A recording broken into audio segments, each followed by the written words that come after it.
السلام عليكم يا بنات، عاملين ايه؟ يا رب تكونوا بخير. وحشتوني جدا جدا. رجعت لكم النهارده بفيديو جديد. فيديو النهارده هيكون عن روتيني في لم المتراكم، او يعني فلوج المذاكره، استودي فلوج. هذاكر معاكم النهارده 4 ساعات قبل امتحانات الشهر. اقول لكم بعمل ايه، بذاكر ازاي قبل امتحانات الشهر، وازاي بلم المتراكم. فيعني استودي فلوج كده حاجه جديده. مفيش بقى سكين كير ولا التفاصيل التانية يعني اللي هي موجودة يعني في اي روتين انا عادي بعمله، ولا اكل ولا كده. النهارده هيكون مذاكره بس. فلو عايزين تعرفوا انا ذاكرت ايه في يومي وكان يومي ماشي ازاي وعملت ايه، تابعوا الفيديو للاخر. بس ما تنسوش تشتركوا في القناه وتفعلوا زر الجرس عشان يوصلكم كل جديد، وتشاركوا الفيديو مع اصحابكم، وتكتبوا لي كومنت لطيف وحلو منكم تحت عشان نستمر. ودلوقتي يلا نبدأ.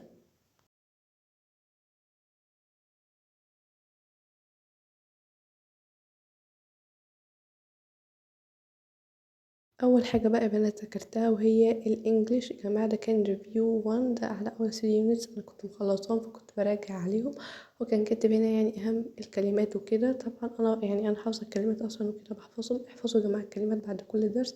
الكلمات دي كده انا بقراها على السريع، اصلا مقرر في الامتحان اول 3 يونتس، فانا برضو براجع عليهم. وده الليسننج طبعا مش بنحله. وده يعني انا بقى ببتدي اقرا هنا وبعد كده احل. طبعا يا جماعه ركزوا عليهم كويس، ركزوا وانتوا بتحلوا، راجعوا يا جماعه التقييمات. وبرضو يعني انا كمان يعني من مذاكرتي يعني في الانجليش عامه، بعد ما بخلص كل وحده براجع على الكلمات ويعني والجرامر بتاعها سريع كده. ممكن تسمعوا كمان مثلا مراجعه مع مستر على اليوتيوب او كده، علشان لو انتوا عايزين تسمعوا مراجعه من مستر او كده لو مش بتاخدوا درس، ممكن تطبعوا ملزمه او كده.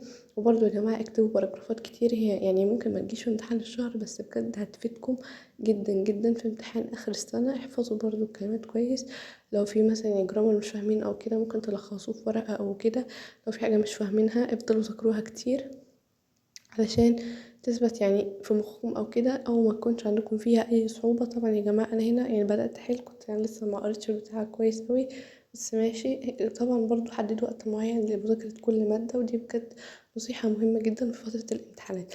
بعد الانجليزي يعني تقريبا خد معايا ساعة، بعد كده بدأت اذاكر دين عشان كنت فاتحة من اول السنة. وانا كان عندي وحدة، والوحدة دي كان فيها 5 دروس وكان عليا صورة حفظ، فالحمد لله.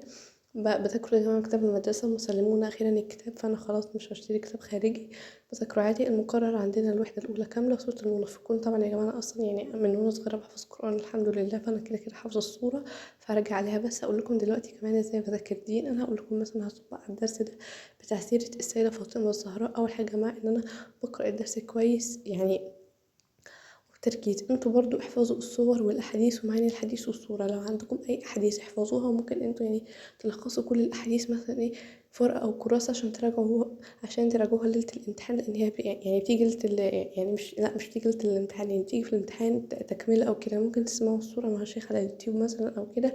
لو ما كنتوش حافظينها قبل كده اكتبوا اهم النقط والاحاديث يعني زي ما قلت لكم في ورقة كملخص عشان تراجعوها ليلة الامتحان. وبرضو يا جماعة حاجة مهمة جدا جدا وهي حل التدريبات. حلوا التدريبات اللي بتبقى موجودة في كتاب المدرسة، لأن هي بتيجي منها اللي اختار وارسم والصمم والحاجات دي. يا جماعة ما تحلوهاش، لأن هي مش هتيجي آخر السنة. انتوا حلوا الأسئلة المقالية، أسئلة الاختياري، الحاجات دي المهم. يعني الأسئلة المهمة ما تسيبوش ولا سؤال غير ما تحلوه. بعديها يا جماعة ذاكرت ماس، وده كان أطول وقت أنا ذاكرت فيه، قعد بتاع معايا حرفيا ساعة ونص. برضو كنت براجع على مقرر الشهر لاني اصلا يونت 1 ما كنتش فاهماها كويس. فانا كان عندي اصلا اول 2 يونتس في امتحان الشهر، فانا بدات اراجع عليهم.